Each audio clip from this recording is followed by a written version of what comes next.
చాలామంది ఇంట్లో money plant మొక్క పెంచుతూ ఉంటారు. మనీ ప్లాంట్ మొక్క ప్రత్యేకంగా ఇంట్లో ఉంటే విశేషంగా ఐశ్వర్యం కలుగుతుంది. ఎప్పుడైనా మనీ ప్లాంట్ మొక్క ఇంట్లో అసలు ఎలా పెంచాలంటే, ఇంటి మెయిన్ ఎంట్రన్స్ ఉంటుందిగా, దాని పక్కనే కిటికీ ఉంటుందిగా, ఆ కిటికీలోకి పాకేలాగా మనీ ప్లాంట్ మొక్కను పెంచాలి. అప్పుడు విశేషంగా ఐశ్వర్యం కలుగుతుంది. అలాగే మనీ ప్లాంట్ మొక్క ఎప్పుడూ కూడా పైకి పెరిగేలాగా చూసుకోవాలి.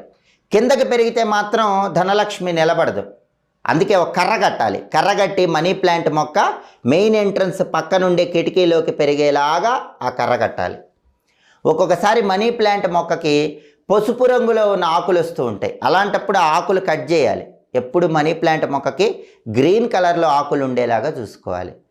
శుక్రవారం పూట సాయంకాలం మనీ ప్లాంట్ మొక్క దగ్గర దీపాన్ని వెలిగించాలి. చాలామందికి ఈ విషయం తెలియదు. మనీ ప్లాంట్ మొక్క ఇంట్లో పెంచుతారు.